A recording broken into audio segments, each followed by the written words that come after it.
Good morning. मैं निधि जैन, आचार्य नानेश शिक्षा महाविद्यालय सवाई माधोपुर से।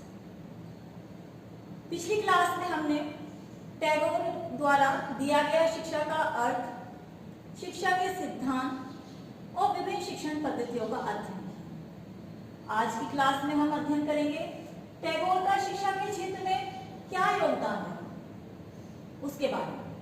आइए शुरू करते हैं। सर्वप्रथम, जीवन की पूर्णता के लिए शिक्षा। शिक्षा ऐसी होनी चाहिए जो मानव जीवन को पूर्णता प्रदान करे। यह पूर्णता से तात्पर्य जीवन में व्यक्ति रोजगार को प्राप्त कर सके, विकास की गति में सम्मिलित हो सके, नैतिक मूल्यों को प्राप्त कर सके, आध्यात्मिक मूल्यों को प्राप्त कर सके, ऊंच नीच के भेदभाव को हटा सके, सभी जगह समान हितों का ध्यान रख सके इत्यादि। यानी कहीं पर भी छुआछूत, भेदभाव जैसी बुराइयां ना रहें। व्यक्ति मिलजुल कर एक दूसरे के हितों को ध्यान रखते हुए अपने आगे बढ़े। अगला है प्रगति से निकट का संबंध। टैगोर के अनुसार शिक्षा ऐसी होनी चाहिए जिसमें बालक का प्रकृति से संबंध, अर्थात भौतिक वातावरण से दूर तो ना हो बालक, क्योंकि टैगोर ने भौतिकता का विरोध नहीं किया है, परंतु शिक्षा के लिए उन्होंने कहा है कि जो शिक्षा है प्रकृति की गोद में। क्योंकि क्यों हो शिक्षा प्रकृति की गोद में? क्योंकि जो बालक होता है वो प्रकृति की गोद में अच्छी तरह से सीखता है, खेलता है, अपने अनुसार विचरण करता है, अपनी गति के अनुसार बढ़ता है, अर्थात उसके ऊपर कोई ज्ञान थोपा नहीं जाता, वो अपनी गति को लेते हुए आगे बढ़ता है। जैसा कि मैंने पिछली बार भी बताया था कि जितना हम खेलते हैं, कूदते हैं, शारीरिक व्यायाम करते हैं, हमारी मानसिक थकान उतनी ही दूर होती है। वास्तविक जीवन से संबंध। टैगोर के अनुसार जो शिक्षा है वो ऐसी होनी चाहिए जिसका वास्तविक जीवन से संबंध, अर्थात शिक्षा ऐसी ना हो जिसको हमने किताबों में पढ़ा और छोड़ दिया, जिसका हमारे जीवन में कोई उपयोग ही ना हो। वरन शिक्षा ऐसी होनी चाहिए जो हमारे वास्तविक जीवन में, हमारे जीवन में अर्थ रखती हो, हमारे काम आती हो, हमें रोजगार के अवसर उपलब्ध कराती हो। व्यर्थ की शिक्षा प्राप्त करने से कोई फायदा नहीं होता, क्योंकि रटी रटाई शिक्षा हम कुछ ही समय पश्चात भूल जाते हैं। अगर शिक्षा ऐसी हो जो हमें हमारे जीवन में प्रगति की ओर अग्रसर कराती है। सौंदर्य बोध की शिक्षा। टैगोर के अनुसार शिक्षा सौंदर्य बोधात्मक होनी चाहिए, अर्थात उन्होंने भ्रमण पद्धति को यहाँ विशेष स्थान दिया कि हमारी जो प्रगति है कितनी सुंदर है, यहाँ पे कितनी ही रमणीय चीजें हैं। अतः इनकी शिक्षा हमें किताबों में पढ़ाई करवाकर, ये किताबों में लिखी लिखाई बातों का ज्ञान प्रदान करके ना देके भ्रमण द्वारा कराई जानी चाहिए। क्योंकि व्यक्ति या बालक जो स्वयं की आंखों से देखता है और अपने कानों से सुनता है, उसका ज्ञान उसके मन मस्तिष्क पर अटल छाप छोड़ता है, जबकि किताबों में लिखी हुई बातें बालक कुछ समय पश्चात ही भूल जाते हैं। संगीत एवं काव्य की शिक्षा। टैगोर ने कहा कि जो शिक्षा है उसमें संगीत और काव्य को भी विशेष स्थान दिया जाना चाहिए, क्योंकि जो संगीत और काव्य है हमारे मन मस्तिष्क से राग को, द्वेष को, कलेश को हटा देते हैं और हम नित्य नई ऊंचाइयों के पथ पर अग्रसर होते हैं। क्योंकि संगीत और काव्य हमारे तन के साथ साथ हमारे मस्तिष्क को भी शांत करते हैं और हम लगातार नई ऊंचाइयों को छूते हैं। भारतीय संस्कृति से संबंधित शिक्षा। टैगोर ने कहा जो शिक्षा हो वो भारतीय संस्कृति का संबंध रखने वाली हो। शिक्षा के अंतर्गत हम हमारी भारतीय संस्कृति के विभिन्न जो क्रियाकलाप हैं, जो पाठ हैं, उनको पढ़ाएं, जिससे बालक हमारी वीर गाथाओं के बारे में, हमारी संस्कृति के बारे में जान सकें और अपने जीवन में उनको उतार सकें और लगातार आगे बढ़ सकें। अगली है सत्य की शिक्षा। टैगोर के अनुसार जो शिक्षा हो बालकों का सत्य का पाठ पढ़ाने वाली हो। बालक झूठ से, काम से, कलेश से, इन चीजों से दूर रहे, अपने जीवन में सत्य का पाठ पढ़ें और सदा ही सत्य के मार्ग पर अग्रेसित हों। इसके लिए टैगोर ने कहा कि जो पाठ्यक्रम में है, पाठ्यक्रम में विभिन्न धार्मिक कहानियों को सम्मिलित किया जाए, विभिन्न जो अहिंसा के लिए जो काम किए गए उनको सम्मिलित किया जाए, या फिर हमारे देश को स्वतंत्र बनाने के लिए जो प्रयास किए गए उनसे संबंधित कहानियों को सम्मिलित किया जाए। इसके बाद है पूर्ण रूप से प्राकृतिक शिक्षा। टैगोर ने कहा कि जो शिक्षा हो पूर्ण रूप से प्राकृतिक हो, भौतिक भोग विलास से दूर हो।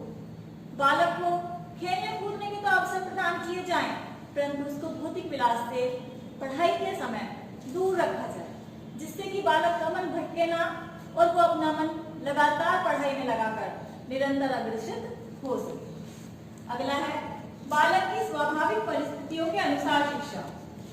जैसा कि हम सभी को पता है कि प्रत्येक बालक अपनी व्यक्तिगत विभिन्नताओं को लेकर आगे बढ़ता है।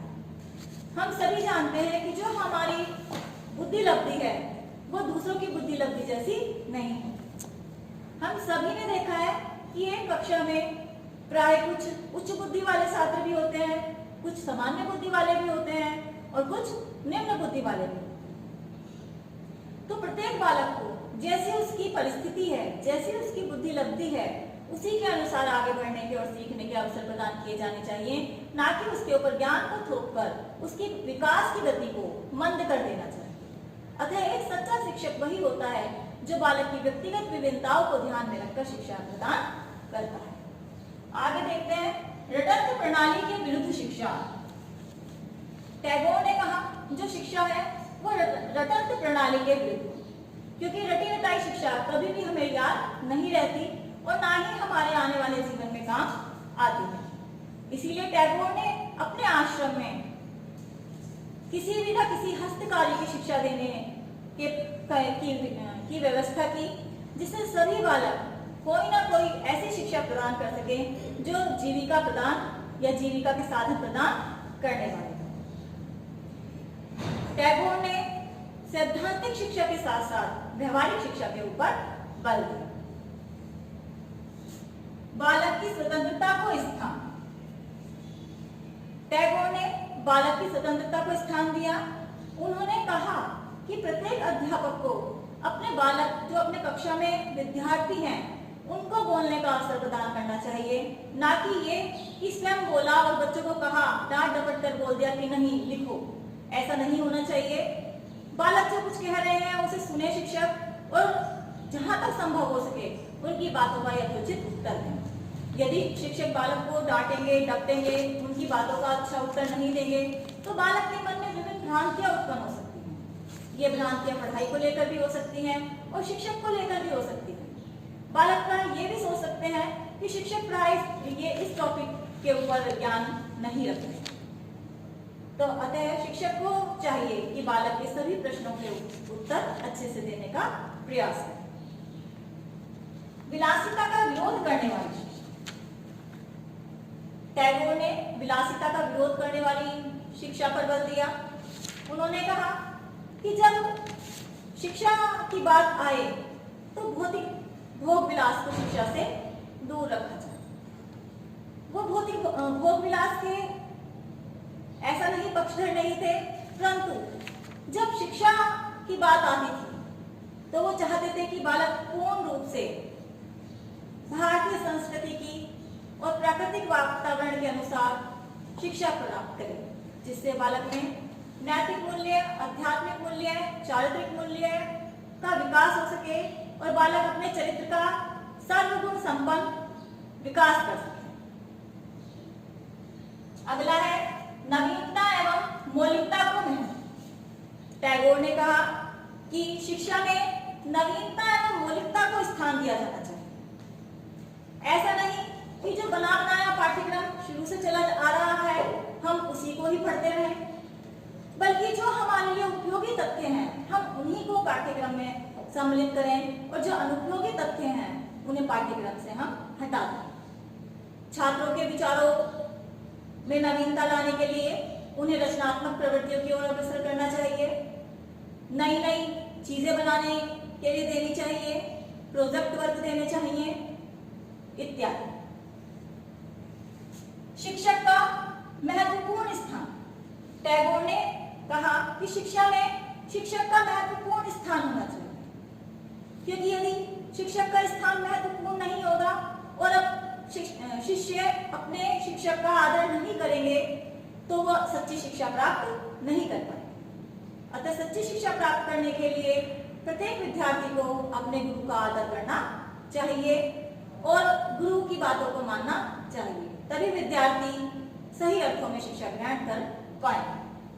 और लास्ट है मानवता का पाठ पढ़ाने वाली शिक्षा।